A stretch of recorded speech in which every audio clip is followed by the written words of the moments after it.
Hey everybody, what's up? It's Travis here. We want to welcome our partners. We're glad for our partners. We genuinely, some things I say are authentic. We genuinely could not do this without you all. In fact, we need more partners. We need a lot of more partners. And I hope that y'all, if y'all enjoy the things we're doing with the partners, I hope that you'll share it with our other members. We're about to open back up enrollment. We closed enrollment, not because we were bursting at the seams like I lied and said, but we knew we were going to have some layoffs and stuff. And it's been a tough time. We appreciate y'all's prayers. Y'all have gotten us through. Your partnership has meant the difference in us being able to wait on answers from the Lord and not. So thank y'all so much. Y'all pray for us. We need your prayers, and we'll continue to pray for you as well. All right, before we get into today's topic, brought on by the one and only Cutthroat Charlie. Cutthroat Charlie. Everybody knows Cutthroat, right? Brother Charles, how much weight have you lost now? What's your total weight loss?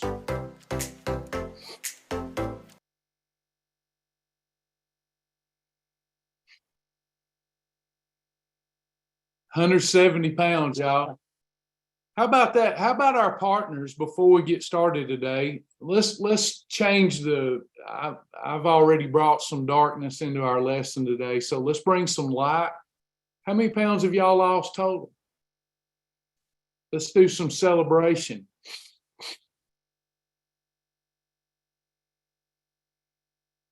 $87.4 for Sally, Jenny 35, Tiani 59, 19 for Amanda, 50 plus, 82.9. Marcia Ely, way to go. Michelle, way to go. Wow. April, 66 pounds. Karen Klein. What? Karen, really? Way to go. Good job. My friend Karen Klein. Paulette, 38. The Bible says the effectual fervent prayer of a righteous person availeth much. There's a lot of righteous people here praying for Shibboleth. I should feel like $1 million. Paulette, 38. 48 for Darla. Chris, 47. Way to go, Chris. Yeah. Way to go, everybody. Great job. Cool. All it is a decision. Well, it's a decision, and then you got to do it. You got to do it. And it's easier said than done until you do it long enough. And then once you do it right enough, long enough, all of a sudden the bad habits are replaced with good habits. You know, that's something, we're all going to go through life. One of the things that really I rejoice about, I've never had self-confidence. I've never had self-esteem. What little bit I show is fabricated. I understand people that feel like that, but I'll tell you what has improved my life more than anything. Number one is my very weak following of the Lord. Several Bible characters said, help my unbelief, but they had belief. And I find myself asking that a lot. Lord, help my unbelief. My faith in Jesus Christ has been the most meaningful thing that's ever happened to me. My relationship with Jesus Christ. Number two, I always get a little bit of pushback when I say this. I have a way of saying things that can sometimes, for whatever reason, unbeknownst to myself, offend or upset people. But the second most important thing ever happened in my life was losing weight. And I'll have people challenge that and say, what about your kids? What about your wife? What about your family? And those things are extremely important to me. But it took me a long time to realize that I really couldn't even love them at a greater capacity unless I loved them through Jesus. And if you love them through Jesus, you'll become more disciplined. You'll take care of your temple better. Losing weight has helped me become a more loving, authentic person, one that loves his family more. I hate to use more or less in this kind of context, but I just have a deeper feeling about my loved ones and my family. They're very meaningful to me.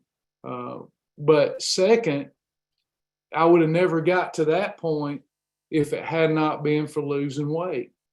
And if I could convince folks that you're not something, your health and your wellness and your vitality is not something to put on the back burner just because life's getting in the way. Like, for example, recently, last year, at the beginning of last year, I was walking, exercising, getting in 25, 30,000 steps a day, I was investing in myself, and I felt better. I can look back in my journal and see that during that time I was thriving.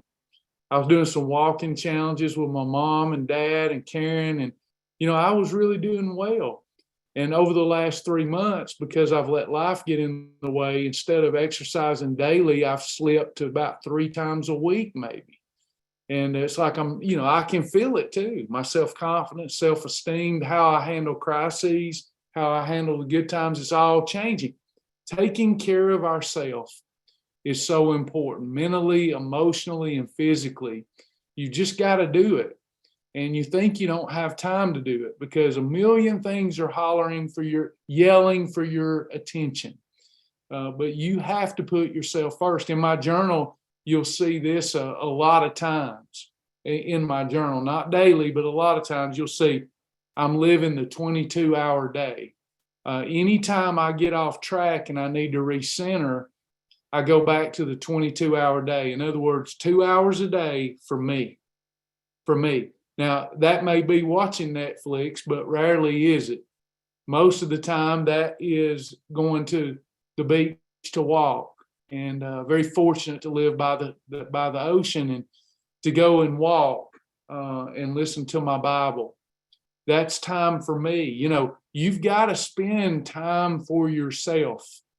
And whether you get an hour in the morning and an hour before bed, I've done that, where it has to be split up. But whatever you do, put time into yourself. You're doing that right now. It's not always a roller coaster ride or a thrill ride. Sometimes it's just for yourself. You're coming to class and educating yourself, or trying to get that wind in your sails, or connecting with somebody here, or supporting somebody here, or coming here for their support. So it's a beautiful thing. We're one body, y'all. We're one body, and we're all needed in this body. So I'm excited today to kind of fortify a lesson in your mind and heart about sugar and artificial sweeteners, and maybe even talk a little bit about recipe modification if we get to it. Before we do any of that, are there any questions? Sometimes the 10:30 session, you got 100 plus people and somebody might go overlooked. But in this little intimate group here of partners, do we have any questions? Any questions, things that's been holding you back or that you want us to consider today?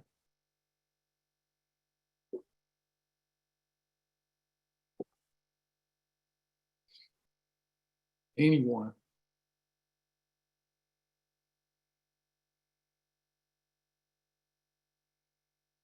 Okay, we're going to get right to it. Actually, I have 2 Q&A now. Oh, no, that's just comments, Chris and Beth. All right, we'll get started with this. So today we want to talk about sweeteners in general, sweeteners. Charles brought this up yesterday in class. I actually had another couple of topics that I was going to tackle today, but Charles yesterday in class sabotaged me. Not really, Charles, I'm teasing. But Brother Charles brought up an article that's circulating that's kind of went viral.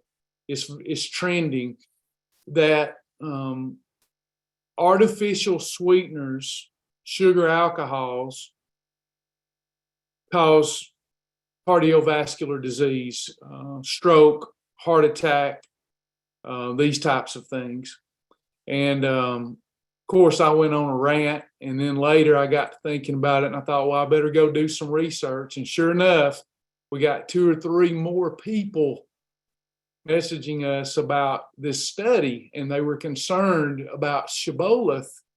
And one of the things that caused me to reassess how we brand the program is a couple of the comments were, because Shibboleth is all about artificial sweeteners, Travis, you should address this, or you should answer this, or whatever. First of all, we are not all about artificial sweeteners. Let's talk for a minute about, let me pull this up. This might help with the conversation. We are not all about artificial sweeteners. We are not, but this thought process about Shibboleth is prevalent within our membership. And as well, there's been some national articles written from dietitians written about Shibboleth, and they're trying to bring us down. They're not trying to lift us up. You know, we've impacted hundreds of thousands of lives over 20 years, and we have our haters because artificial sweeteners. Has anybody ever heard me say that artificial sweeteners are not good for you, that they are only approved because they are a lesser evil, and that they have the opportunity to make our program practical so that it is actually doable for people who are trying to lose weight? So if I only had an all-natural program, I may not be able to help as many people. Watch this. For myself first, let me just be a member today, okay? For myself, when I started at over 300 pounds, I'm 6'3". I'm a big boy. As Mama told me when I would come home crying with the kids picking at me for being chunky at school, I would cry and she'd say, "You're not fat, hun, you're just big boned." Has anybody else ever been told that they're big boned? Mama would say, "You're not fat, son." Indeed I was, but you just big boned. Okay. And you know, when I started trying to lose weight, I was on high blood pressure medicine, acid reflux medicine, high cholesterol medicine. I had a genetic predisposition to have all these, and I love to eat. I literally ate all day. I mean, it was the greatest pleasure and joy of my life. I got up thinking about food. I thought about food between breakfast and lunch. I thought about food from lunch to dinner. I had literally, without understanding, made food my God.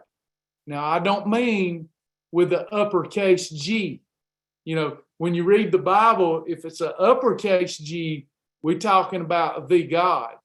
When it's a lowercase g, we're talking about the many gods and false gods that we create in our lives. And, you know, I'm dealing with one right now in that I've let worry and fear and regret consume me for quite some time, probably since COVID started. Not over my health, but over our ministry and business. So I'm saying all that to say we've got to be careful what little gods we listen to and what little gods we serve. Food had become my God. Now, I didn't go to church and testify about food. I testified with my lips about God, the God that we all serve. Have y'all ever read the scripture where it says that with my words or with people's words, they were close to God, but with their hearts, they were far from God? Has anybody ever read that? I have to really watch myself because I can talk a good talk, but my heart can seem to drift. Okay. So it's a war, isn't it? The spirit against the flesh. So my God was food. I used food as a solution for all of my problems. I used food as a solution for boredom, for entertainment. In fact, I can't tell you that I always even looked forward to going to church. I was more looking forward to the fellowship in the Cracker Barrel after church. Took me some time to get that and to understand that.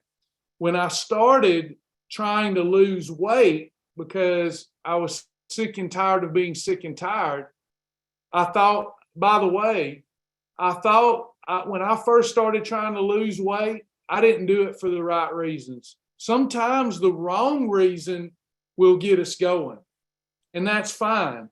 But the wrong reason will never keep you going. Like, for example, if I was doing Shibboleth, if I was trying to do the Shibboleth to make money, I would have quit a long time ago. Does that make sense? One of the things I know is that I'm doing Shibboleth for the right reason, or I would have already quit. I didn't start losing weight for the right reason. I'll tell you, I'll be honest. I didn't have a great relationship with my first wife. A lot of that was my fault. I didn't realize how disingenuous I was living life.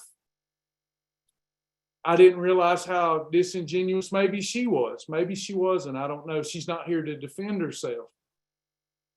I'll say it was all my fault. Okay, we'll go that route. So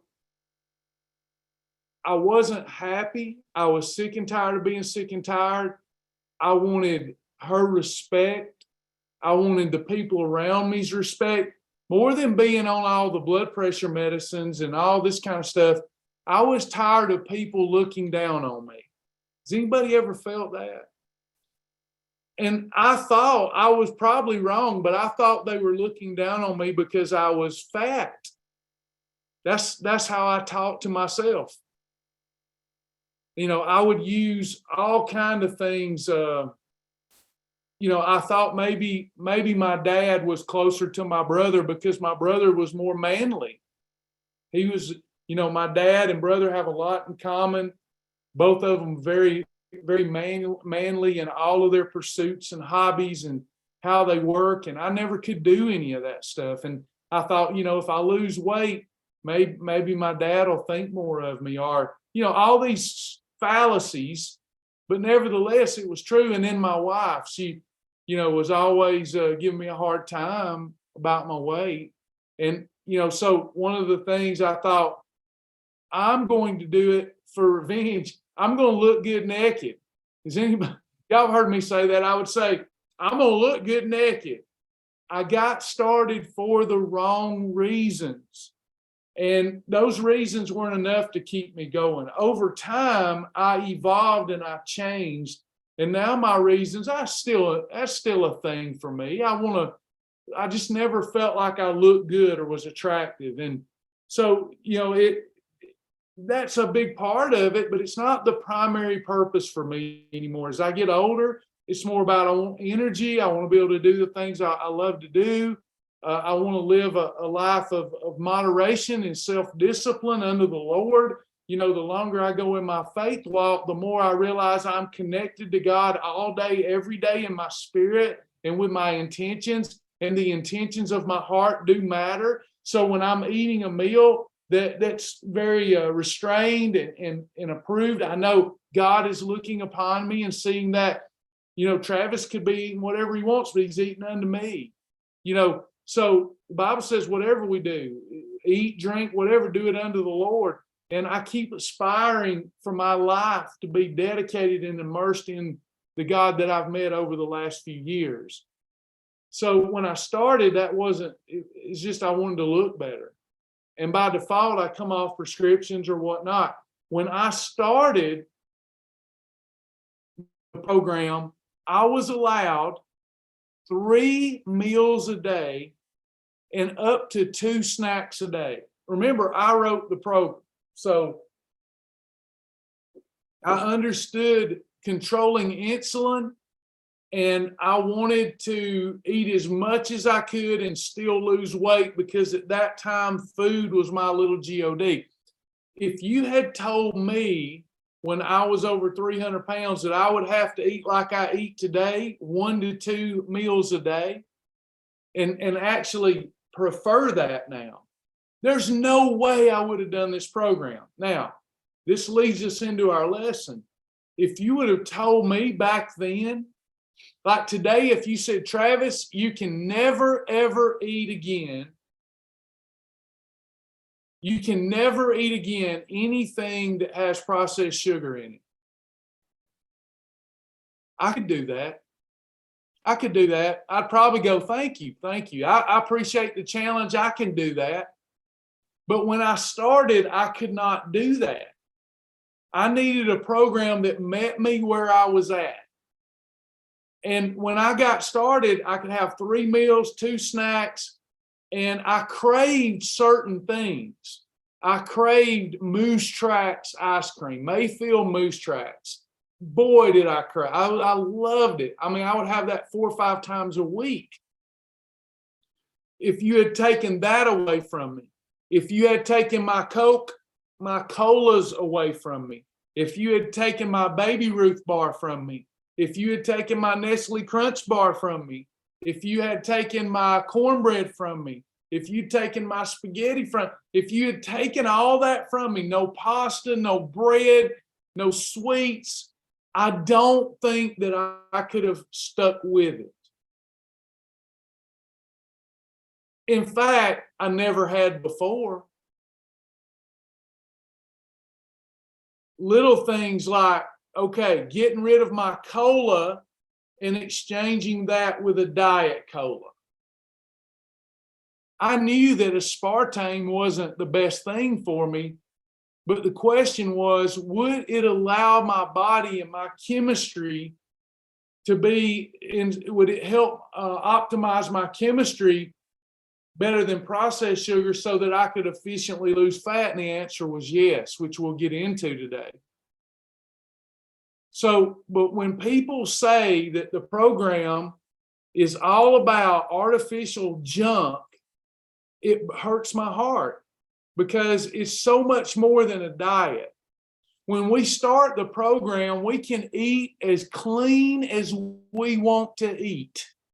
We don't ever have to consume anything artificial. And Shibboleth, doggone it, I'm going to be proud today. It trumps all the programs. It trumps them all. Partners, that's why I need you to help us get the word out. It trumps all other programs. Other good programs out there, they do something. They do something. They exclude a macronutrient. They exclude almost every other. Find me a balanced program that doesn't exclude, a popular program that doesn't exclude a nutrient. They're hard to find. The only ones that you can find that don't exclude a nutrient typically are, you got to be perfectly clean eating all of the time. And you got to work out like a demon.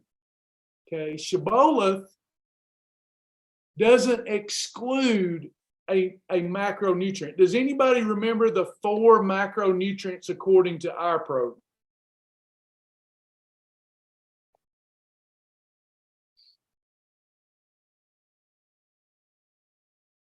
Protein, perfect.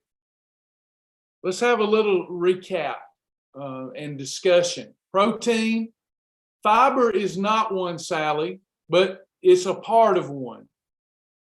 Karen jumped in there. Water, carbs, and fat. Those are right. Now, Sally's right in that fiber is considered a carbohydrate, but fiber has no blood sugar impact. In fact, fiber will lower your blood sugar. So protein, carbs, fat, and water.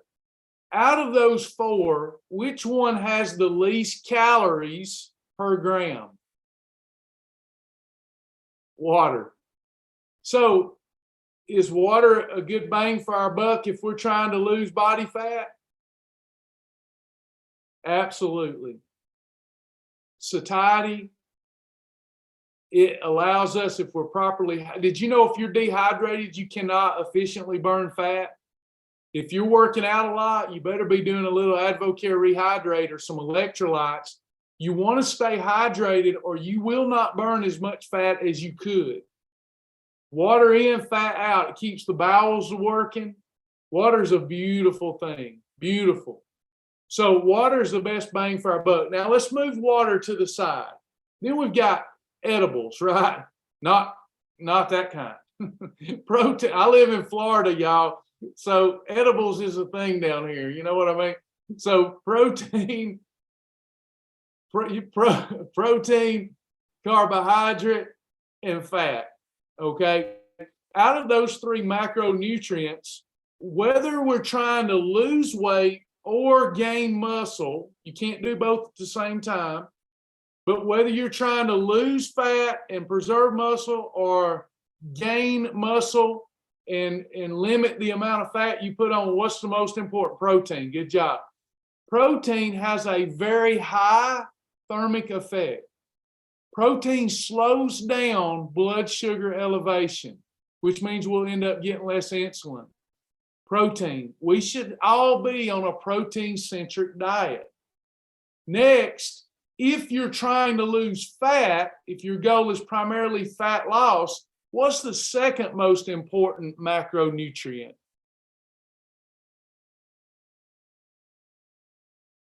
Fat. Fat. Yes, fat. So fat, if you're trying to lose fat, is the second most important nutrient. Last is carbohydrate. This is the reason so many people go on a ketogenic diet. They want to lose weight, which a lot of the weight that you lose on a ketogenic diet is muscle. Does anybody know why on a ketogenic diet you lose more muscle than fat? It's pretty simple once you hear the explanation. Anybody know?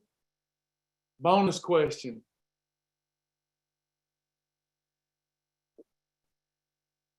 Because carbohydrate, hear me out, carbohydrate has a muscle sparing effect. It doesn't provide or preserve muscle, but indirectly, when you have carbohydrate, all of the protein that you take in is assimilated better and helps preserve muscle. So if you have a diet that is absent of carbohydrate altogether, your body will become an amazing and efficient muscle burning machine. Carbohydrates are important. Now, if we're trying to gain muscle and eat extra calories to grow muscle, working out, carbohydrate becomes more important than fat. Charles says, does the body use carbs first? It uses MCT. MCTs is different. We take it out of this equation. MCT will always be prioritized first, then carbohydrate, then fat, then protein. So in other words, if I'm burning fat, where's my little fat model? Let's just let the little pig, I still haven't got everything unpacked. This is fat, okay? So here's some fat. So when I'm in a calorie deficit after 2 perfect days, I shift and I'm burning my piggies. I'm burning body fat. If I'm in a calorie deficit and I consume carbohydrate, I immediately stop burning body fat. Immediately, my metabolism shifts and goes out of fat burning until the carbohydrate is burned through and used as an energy source. It is prioritized. That's why the red column and yellow column red column, especially the red column, like if some of y'all really wanted to burn the fat, you wanted to get really serious and lose the max amount of fat in the shortest time, you just fly away to be a castaway on your own island in here and focus only on red column meals, and you will blow torch the fat off your body like there's no tomorrow. People will think that you're on something. If you would literally portion control red column meals and get your steps in, whatever time you think it would take you to lose the weight, it'll take half that time. Because red column is absent of carbohydrate, but here's what's different. Y'all didn't know this, I bet. See how we get to learn stuff? I just said that if you exclude carbohydrate because it has a muscle sparing effect, that you'll lose a lot more muscle than fat. Did y'all hear me say that? And then if we look at the red column, it doesn't have any carbohydrate except for fiber. So are we losing more muscle in that red column? If y'all will look at the red column, you'll see something that shows up in the red column a lot. Do y'all know what it is?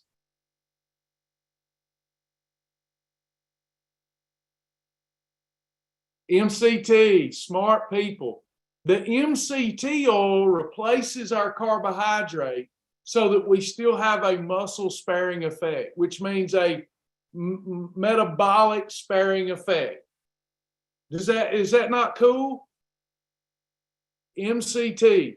You'll notice that in the yellow column, which isn't quite as good as the red column, it says 1 + 2 without the MCT. The MCT is magic because it's like consuming carbohydrate. You're getting energy, but you're getting in an energy that dissipates as heat and is used as energy so fast it has no propensity to wind up on the body as fat. It helps lower blood sugar. I tell you, can I just pause for a minute? Shibboleth's amazing. It's perfect. It's absolutely perfect. But anyway, I digress. So let me pull back up this chart because I'm getting sidetracked in my bragging on myself. So you've got these categories.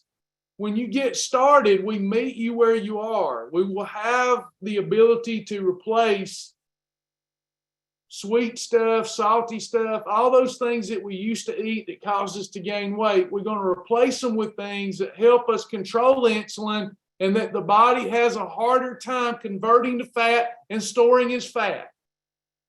Again, I digress. How many of you've noticed if you eat unapproved foods, you gain, let's say that we're eating too much approved foods.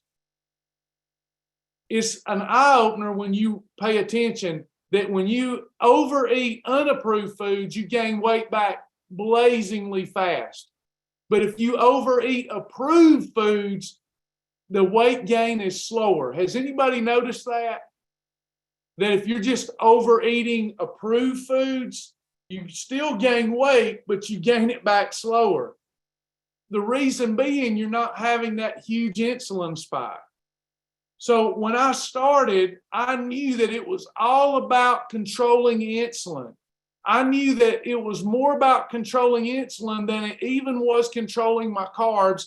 And I knew if you left me with a void, I would not be able to do the program. So when I started, we're disruptive. And you've got dietitians and nutritionists that have written national articles on Shibboleth, and one of the they don't talk about the positives. One of the downsides, they always say that Shibboleth approves of artificial sweeteners. This is not the core of our program.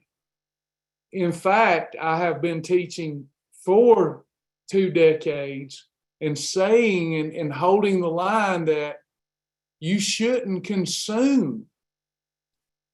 I looked at every food that grew from the ground and roamed the earth. And I said, I'm going to categorize them according to their macronutrient profile, because I knew how each macronutrient broke down, and I understood the chemical processes that those macros caused in my body that either promoted fat gain or promoted fat loss. So I started with just God's foods. Chicken breast is a lean protein. Fish is a lean protein. I knew that lean proteins were exercise on a plate, because anytime I ate a piece of fish or some pork tenderloin, the blood flows going to my digestive system, because that's a dense whole food, and my body's working hard involuntarily to break down and digest this food. Boom. So I hung my hat on, I'm going to eat a lot of lean protein, and it controls blood sugar. Category 2, fibrous carbohydrate, not complex carbs, not starchy carbs, but the one Sally was talking about, fibrous carbohydrate. They have no impact on blood sugar other than some can lower blood sugar. Lower blood sugar means less fat bust. Category 3, I love corn. I love potatoes. Are you going to take them away from me? Would I be able to do a program like that that's ketogenic and there's no corn? No, I knew there would be those times, not every day, but those times I want that ear of corn. There would be times that I want my baked potato with butter and sour cream. I had to know how to do that. So I'm categorizing these whole foods, complex carbs, protein plus fat, fruits, superfoods, shellfish, and everything that I knew of that God created, I put in those categories so that I could combine them in such a way that I could easily target and remove unwanted body fat. But it left a real hole in my lifestyle. It left a gap. What am I going to do when I'm at the Mexican restaurant and everybody's eating chips? I could abstain, but it seems to take away some of the pleasure. So when I started with 3 meals, 2 snacks, and I had all these void replacements, and then I would hit a plateau. And then that's when I started making adjustments to the program. The same adjustments that I have this day. I know that I eat tons less of artificial sweetener than I did when I first started. I would suggest that if you came to live with me for a month, you might even think that I was disingenuous about the program, because I rarely eat anything that has artificial junk in it. But that's not how I started. Because the number one thing for me to do to get rid of my high blood pressure, to get rid of my cholesterol, to get rid of my acid reflux, to get rid of my depression, to get rid of the sleep apnea, was get rid of the excess fat. So whatever healthy means that I could do to get rid of that excess fat, that was priority number one. And another thing that I realized real quickly, I wasn't consuming as much artificial sweetener as I was processed sugar. Once I started this program, you're not consuming that much processed sugar. That study that Charles talked about yesterday, I did some research and I found other studies as well. They only found a link. They could not find causation. In other words, this study said sugar alcohol contributes to stroke and heart disease. They were limited, the studies were limited in scope, but as well, they only found a correlation, not causation. There's a big difference. You don't know what else these people were eating. You don't know what else these people were eating. All they did was find a link, not causation. And even then, there's no disputing that processed sugar is the real villain. Processed sugar plus plant fats. This is if you got rid of processed sugar and plant fats, we would eradicate most of the things people go to the doctor for in this country. Do y'all believe that?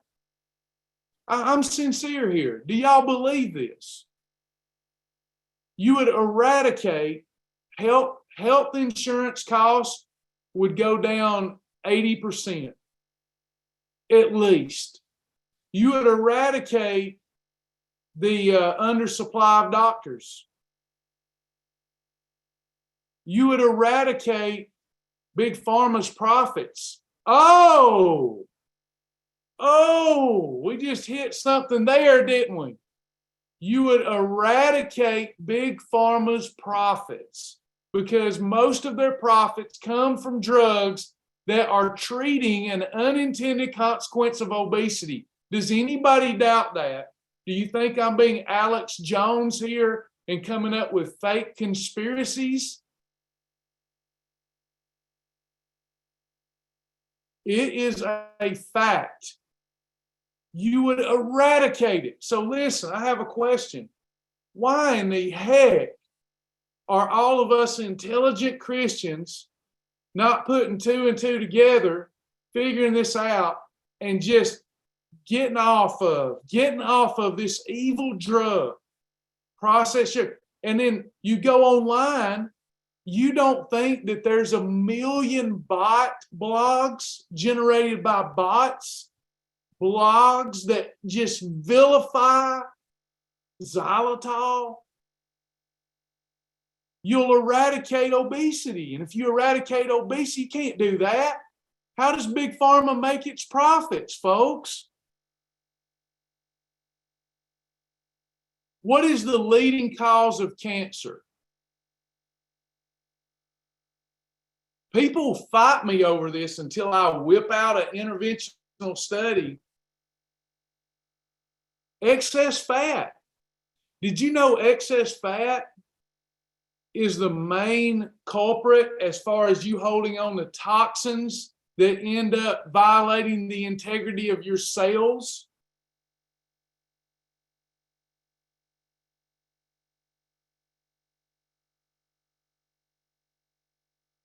The leading cause of almost every cancer, let me put it a different way. The leading cause of early onset cancer is a weakened immune system, and the leading cause of a weakened immune system is obesity. Did y'all see that play out? Did y'all see that one play out during COVID? Most of the mortality, most of the deaths from COVID were related to which community?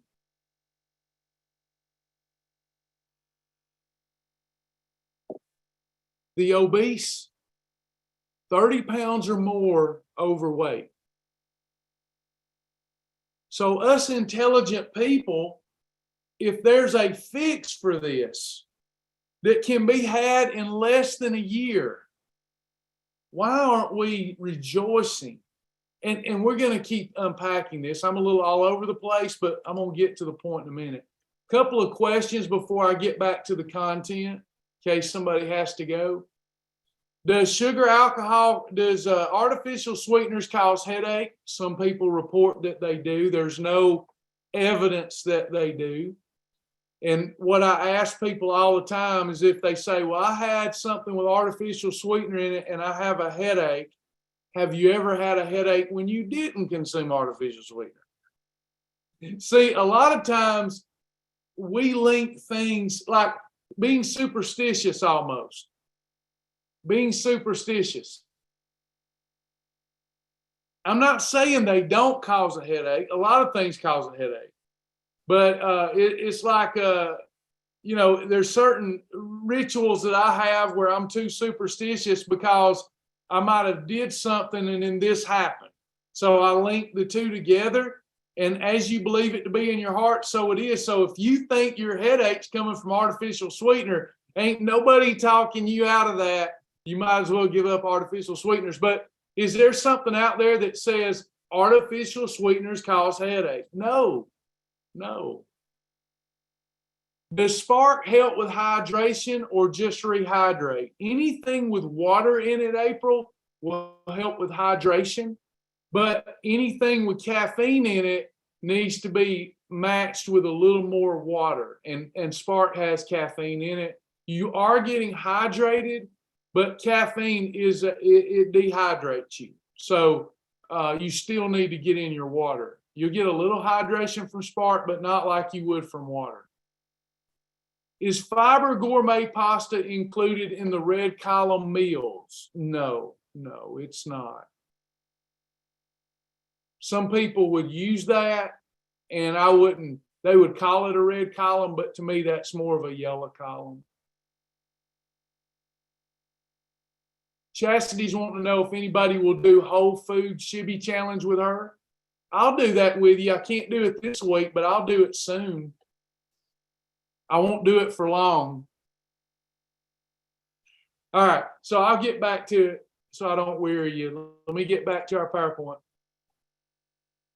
So I'm trying to make the case that if we follow Shibboleth, whether we do Shibboleth in the divine way, does everybody here know that there's a divine day? And a divine day is following Shibboleth clean eating style. You're only eating foods that are minimally processed, that grow from the ground and roam the earth. And you're still eating them in the right combination. Have y'all ever known anyone that eats really healthy and really clean, but they're overweight? It's because they still don't understand the role of insulin.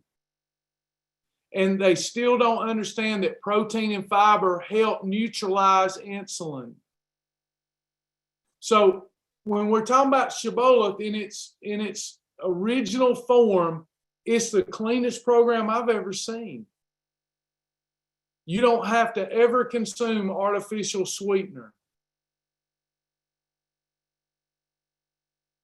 We must be very careful and understand that processed sugar, not artificial sweeteners, and by the way, that study suggested, Charles, that large amounts, huge, the other studies that I went and looked that was foundation of that study, huge amounts of artificial sweeteners have to be ingested before they can cause a problem. Not so with sugar. Simple carbohydrate is poison. Pure and simple, poison. We're talking about white bread that's not fortified with protein and fiber, white rice, white flour, white pasta. Did you know one saucer full of white pasta or white rice can be equivalent to 30 teaspoons of pure sugar?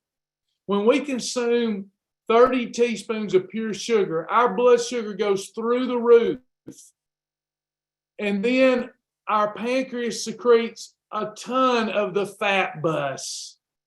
And the fat bus is running over and destroying your mitochondria, the powerhouse filaments that's in every cell that gives you energy, that gives you life, that gives you vitality. Every time that you have a huge secretion of insulin, the fat bus, you're destroying your mitochondrial function.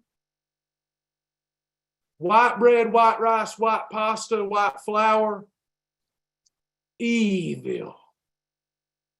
Chips, even worse.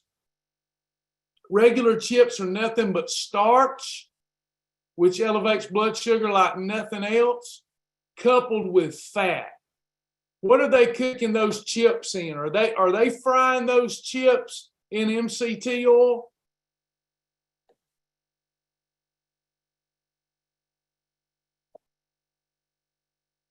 No, they're frying them in vegetable oil. Vegetable oil is horrible for human health. Any plant fat that's come in contact with high temperature, like like they do when they process and manufacture, horrible for human health.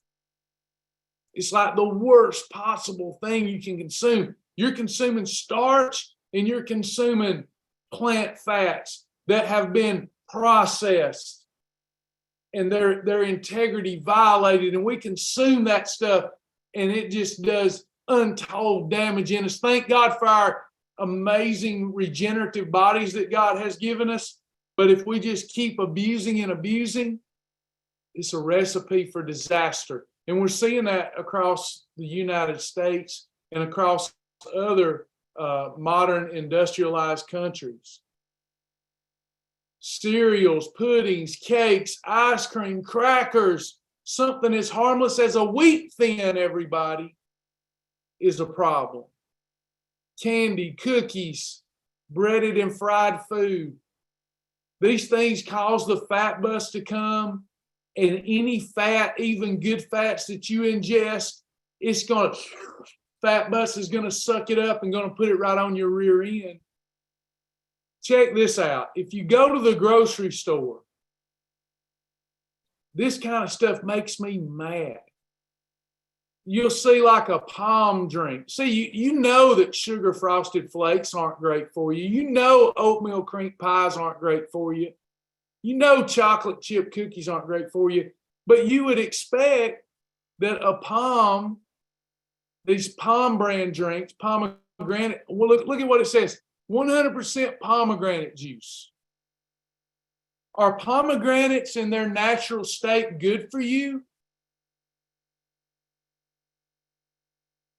They're amazing. If I'm not trying to lose weight, pomegranate, fabulous. Fabulous, even as a snack before workout. But if you process them, then you start seeing some deleterious effect. You start seeing you process that pomegranate, you juice it, your body doesn't have to work as hard. Instant sugar, boom, sugar goes up, pancreas releases the fat bus. But these palm brand drinks that they say are good for the heart, why do they say that these are good for the heart? Because a pomegranate has some micronutrition in it that's good for human health. But see, they're not telling you that a palm drink can have 40, depending on the size, 40 to 80 grams of sugar, y'all. Think about that. 40 to 80 grams. Look, check this out. Let me show you this. We live in a propagandized society. So, see this one right here? This one? This is only, let me do this one. Fruit punch. See that fruit punch? The one that I'm tapping on? This is how much 47 grams of sugar is. Now look at that palm drink. You're talking about, in some of those containers that says there's only 2 servings in, 80 grams of sugar.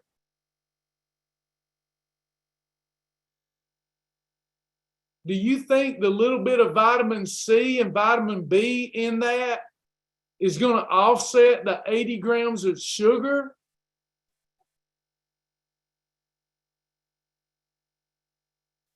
This should not even be legal. Do y'all hear me? It should not even be legal.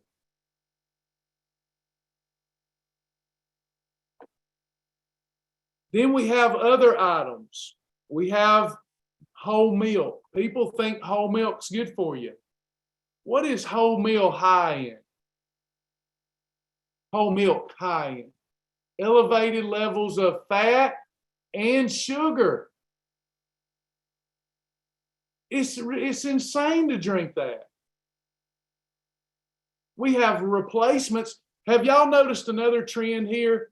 Do we have void replacements or perfect pairings for cereal? Do we have replacements for granola? Do we have replacements for an oatmeal pie? Do we have replacements for ice cream? Replacements for cookies? Replacements for milk? So, partners, why would y'all ever consume this stuff even on a holiday? You can have it on a holiday. But do you know how much damage it's doing to your temple? Irreversible damage. I've done damage to my temple because of a lack of knowledge that I can't undo. All I can do now is redeem the time. And folk put blinders on and focus on what I can have and not on what I cannot have. You've got replacements for all of this, and we need to stick to them. Recipes on Shibboleth are easy to fix because there are so many good sugar substitutes out there that you can have. The only, as far as I'm concerned, the only natural sugar substitute that you should consume, the only one, it's not a sugar substitute. The only simple sugar that you should consume, and only consume it when you reach maintenance, would be honey. When you get into maintenance, if you want to sweeten things with honey or agave, as long as you can maintain your weight and you don't see yourself trending upward, I think you'll be fine. For those of you that want to come off of artificial sweetener, I suspect you would be fine to start replacing sugar substitutes with honey. Honey's very good for you. I think every human should consume honey. I consume honey, but not if I'm trying to lose body fat.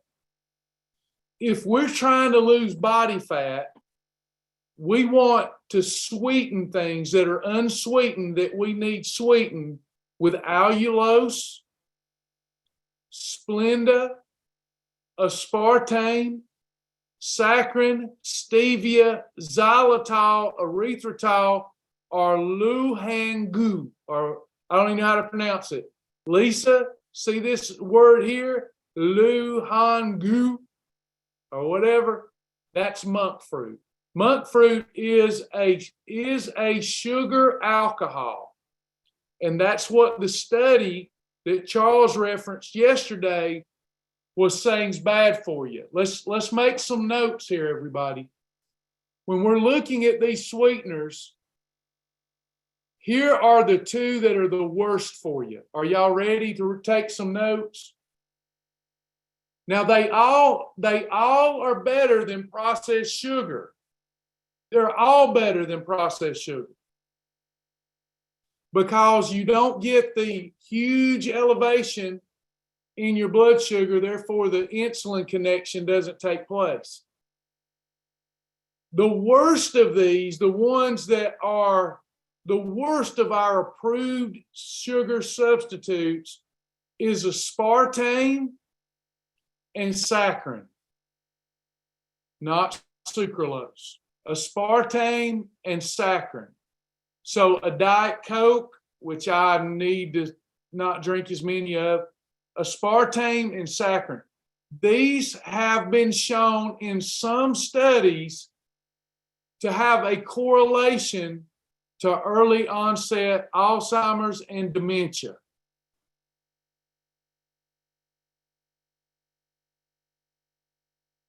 Now, notice I said a correlation, not causation. Did you know that sugar and starch also have a correlation? So, it's really hard here, unless you just really want to eat nothing, and maybe I'll convince you to do that today. Eat nothing except for things that grow from the ground and roam the earth, and that's it. But if you're going to eat anything outside of that, and you're going to have a sugar substitute, aspartame and saccharin are the two that I would avoid first. Okay. Next, Splenda and sucralose, or also known as sucralose, in my estimation, is a lot better for you than aspartame, but still is not the ideal sugar substitute. Allulose is a new one, and it's a really good one, except for it really, I would have moved to allulose totally, but it really causes stomach cramps in me. If I have too much allulose, oh, I don't feel good. It saps all of my energy. So be careful with allulose. Darla asked me to repeat. I think you want me to repeat the part about Splenda and sucralose. Those, what is best? So we're going down the list from worst to best sugar substitute. Your worst ones are aspartame and saccharin, also known as sweet and low. Then Splenda and allulose. Allulose because it really upsets my digestive tract. I think you'll find that to be the same for you. Then you have xylitol, erythritol, and monk fruit. Now, sugar alcohols are getting a bad rap right now, and I really believe a lot of it is an attack from the sugar industry and from academia. Sugar alcohols, in my estimation, are my go-to. Number one, you can't, listen, it has a built-in mechanism. You can't have too much of those because they'll cause diarrhea. You know when you've had too much sugar alcohol because you'll have diarrhea. So I'm not worried about the vast amounts of it that I would have to have. They're not in everything I consume. And I would have to have crazy vast amounts of it for it to ever cause me a problem. And they won't let you have vast amounts because you will get diarrhea. And if you look at most of the foods that we approve of, they have very moderate to negligible amounts of sugar alcohol in them. The sugar alcohol helps us better manage the amounts of insulin that course through our system in a month. Probably the best one is stevia. Now, myself, I prefer sugar alcohol because of their antiviral, antibacterial properties.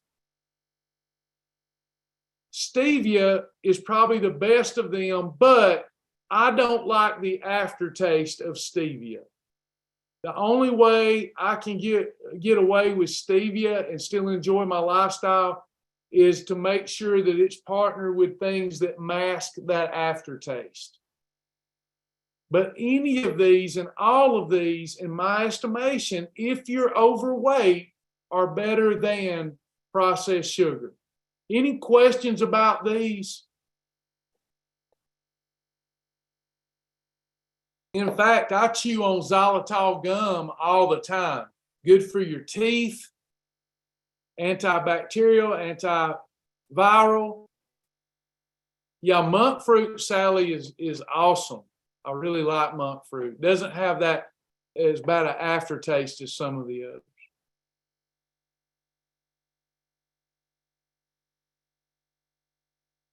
When the fat bus comes, when we have high levels of insulin running through our system, your appetite is going to stay unmanageable. Fat storage takes place and efficient fat burning stops. And you destroy mitochondria. So in summary, to me, so-called artificial, and by the way, sugar alcohols are naturally occurring in the human body even without ingesting it. So you can't say that they're unnatural because the human body produces these sugar alcohols. Did y'all know that?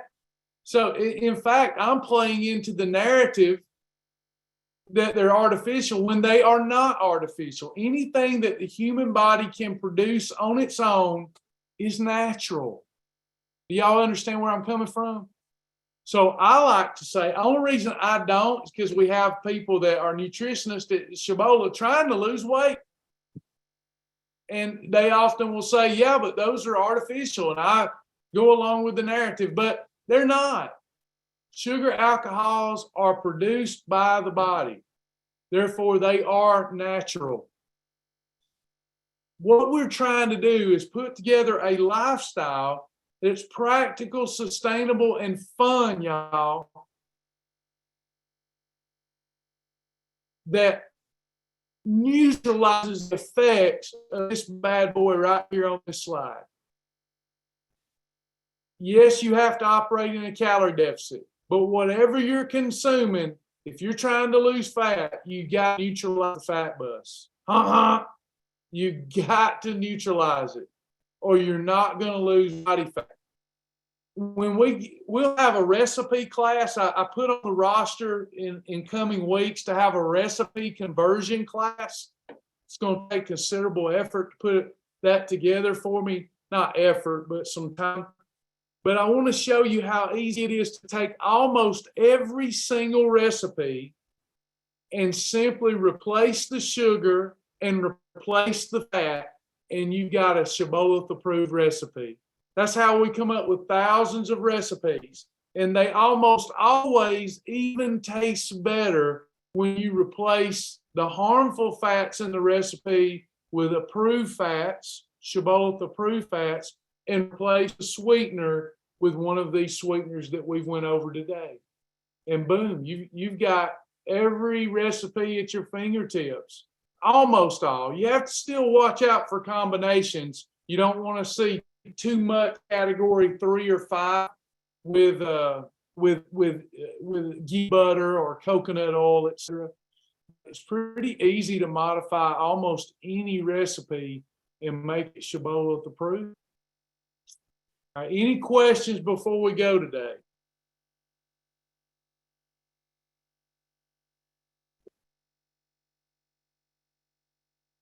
Did y'all learn anything about the pros and cons of so-called artificial sweeteners? There's pros and there's cons. I think the pros really outweigh the cons if you're trying to lose weight. Ideally, you want to get into maintenance and not have anything sweet but berries and fruit. A question about Splenda and stevia. What about the new Splenda made with stevia? Tastes much better as long as it's almost equal as the same, Darla, as any artificial sweetener that's almost 0 calories you're allowed to have. Truvia you're allowed to have. Splenda brown sugar, is that in the food library, Tammy? I don't know without looking at it. Seems like I told somebody not long ago I wouldn't do that one because it's mixed with pure sugar cane, but I don't remember. We may have found a way to approve that, but you need to read the description. Splenda mixed with brown sugar is better than just brown sugar, but I think there might be too much brown sugar in that. Can I talk about mitochondria? Sure. Mitochondria filaments in every cell is what keeps you alive. So our cells provide us energy, okay? And as our cells degenerate with our longevity, that's why we die ultimately. Part of the reasons we die is the breakdown of cellular integrity as we age. When you destroy mitochondria, and nothing destroys mitochondria better than insulin, you are shortening your lifespan because you're destroying those little filaments, hair-like filaments, microscopic filaments in the cells that extract the energy and provide you the energy that you need to live, to do the things that you do. So mitochondria, without those mitochondria, you won't even be able to take the food that you eat and turn it into energy. You need your mitochondria if you are to live a healthy and vibrant life. And the key here is the fat bus, insulin, destroys them. Thankfully, you have billions, but still, if you're constantly, like I did for the first 30 years of my life, always walking around with high levels of insulin in the tank, you did a lot of destruction, and I did. So what can we do? Do we give up, or we redeem the time? Bible says we can shorten our days or prolong them. So I'm working on prolonging mine.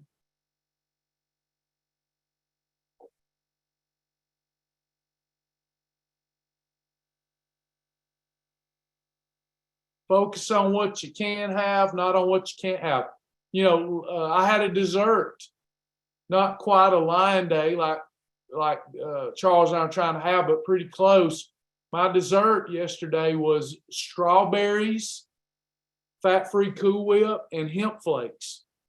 So, you know, it's a little meal that I had for dessert, you know. So I had my sweet stuff that way. There's a million ways to do Shibboleth.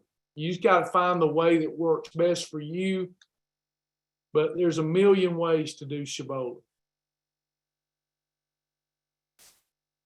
Any questions, comments, anything before we go today?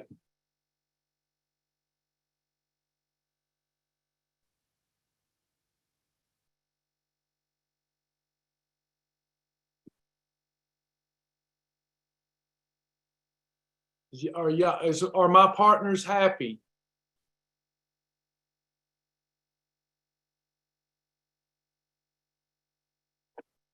Awesome. Well, thank you all for being a partner. Keep doing what you're doing, living the lifestyle. People will take notice.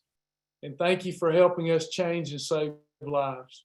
Appreciate y'all so much. We'll see you next time. God bless.